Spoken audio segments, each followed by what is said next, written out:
Hey guys, welcome to our Venture Brothers series. If this is the first time that you're joining us, you can go back and watch the previous episodes now. If you've seen those already, I just wanted to tell you that in this episode, we're going to try a little bit of a different format because I'm sick of fighting YouTube on copyright restrictions. So instead of showing our reaction and then doing the review, we're just going to dive into like a plot synopsis slash review, and then I'll cut in some clips of the show. So this is the third episode from the first season, not counting the pilot. It's called Home Insecurity. Alright, so let's dig into the plot. So the episode's prologue starts with Baron von Underbeit, and he was mentioned in a previous episode, but this is his first official appearance. And it's kind of like, it kind of reminded me of the scene from Austin Powers, right? Where Dr. Evil is sitting with his henchmen and he kills one of them at least, right? But it's a similar thing where the Baron is basically going to wipe out his underlings who have been plotting against him. And surprisingly, one of them is called Girl Hitler, right? Girl Hitler. Yeah. So who's the magic 8-ball guy? Yeah. What was his name? Manic 8-Ball. How are things in A und die? The Baron ends up killing all three. And you'd mentioned that, he sets these tigers upon them, and then the tigers have bombs strapped to them. Yeah. Which, I don't know. It's just kind of wacky, right? He gives them tiger bomb. Yeah. First. Yeah. And then runs out of the room. So I guess the Baron's pretty cold-blooded, right? And he rules. What was the name of his Unterland? Is the name of his country or empire. Yep. Okay, so that's just the prologue where we're introduced to him and see that he's an evil guy. And he wants to kill Dr. Venture. Yeah. And then from there, I feel like the plot goes pretty fast between beats here. So Brock is leaving for his annual vacation, we learn. So Dr. Venture and the boys are going to be all alone. And it's like as soon as Brock leaves, he's stopped by the army who have some kind of blockade going on. And Brock flashes his OSI badge, the Office of Secret Intelligence. That's it. And OSI, I was thinking maybe this is the first time we've heard of OSI, because later on it becomes this big thing, right? It becomes this big G.I. Joe type parody. Yeah, especially in the first couple episodes, it didn't seem like Brock worked for the United States government or like the CIA or whatever. It just seemed like he worked for Dr. Venture. Yeah. And it's not really made clear if Brock's just like moonlighting or something. Maybe he used to work for them and he's still a member but not active, something like that. I don't know. Because he doesn't know about what the army's doing. No, that's true. And he's just going to go camping, like by himself. Right. Like that's his sabbatical. Yeah. And he like paints his face in camouflage and just like starts a fire and goes shirtless. And he's going to do that for a week. Like that's his. I'm not sure because at that point he's learned that something's up, right? Oh, that's true. So I don't know. Yeah. I guess it could go either way. So back at the compound, Helper, the family robot, discovers plans for a new robot, and so he's butthurt, as they say, and he leaves. He's just like, forget them, I'm leaving. And it's kind of surprising to me. We learned that this new robot is actually a security robot. Gardo? Named Gardo, which it's kind of like RoboCop 2 with the screen with the face on it, right? But it's Dr. Who is that Venture's actor? face. Who is that actor? Tom Noonan. Tom Noonan. Yeah, Tom Noonan. Cracked out time minion. But I thought it's kind of weird that since this is an annual thing, it seems like Dr. Venture would already have somebody in place for that, right? Yeah, but he's lazy. Well, it seems like, later on in the series, they introduce Sergeant Hatred. Is that his name? Yeah. And who takes over for Brock, but it seems like they'd have someone, right? Right. Or that the robot would already be in place, but well, I mean, it's basically there. It's built. It just doesn't have a brain yet. Right. And it's funny that, as soon as Brock leaves, that's when people come to try and kill Henchmen Dr. Venture. Yeah, from Underbite and the Monarch. I guess everyone in the world knows about this sabbatical or vacation. Yeah. Or it's just a coincidence. So it should be a high alert time for the Venture family, but nope. Anyway. So it turns out both the Monarch and the Baron's henchmen are there to try and kill Dr. Venture. And so, there's little bit of a clash there at first. But the security protocols, Venture's automatic security protocols occur, and the boys and Dr. Venture end up being shuttled into the panic room. Which I guess is a temporary reprieve from the henchmen. The whole compound locks down, right? And that's really when we're introduced to Gardo. But prior to that, maybe one of the best jokes in this episode, if not the best, was they're in the panic room and the boys panic. And there's the tarantula and the scorpion on Dr. Venture. Holy Toledo! Pop's in trouble! And I think it's Hank, right? Grabs the fire extinguisher. He swings it to try to kill one of the insects, arachnids, and then he just domes his father, who just passes out. That's a good one. And then the follow-up joke, which is also funny, they're like, oh, well, we need to apply a tourniquet. But he's got a head injury, so of course, what do they do? Build this. Time's a wasting, Dino. Right! They put it around his neck and try to kill him. Luckily, he wakes up and stops them. That was, one of the best jokes. Yep.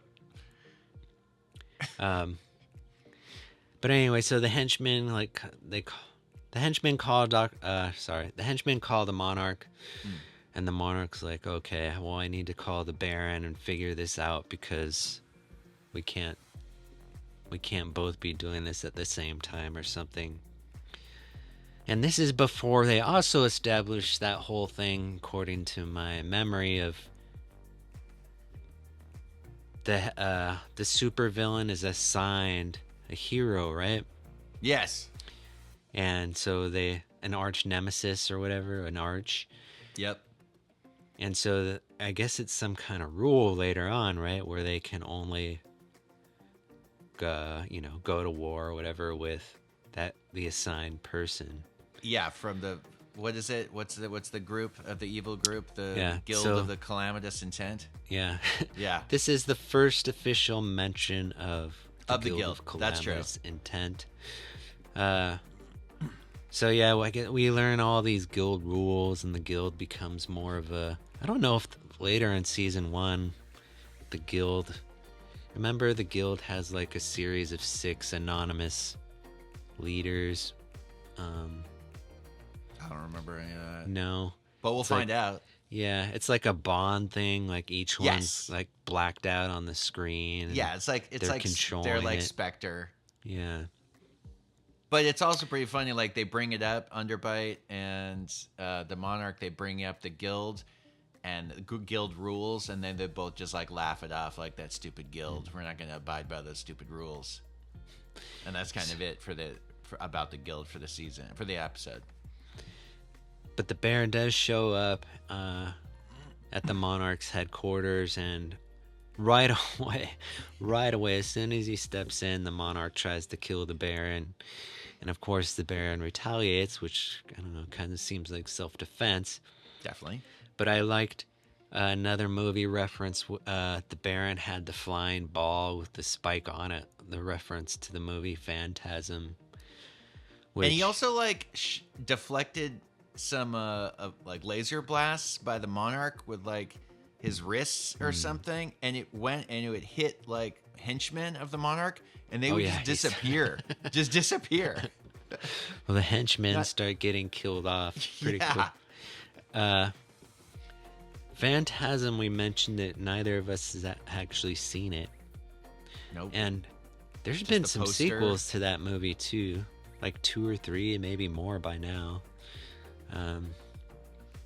But it's so, I guess it's iconic just for that flying ball. That metal ball that like a blade comes out, Yeah, and I and think kills like people. I've seen the clips of it, and it Yeah. was either like stop motion or just, you know, bad 80s VFX or good for the time.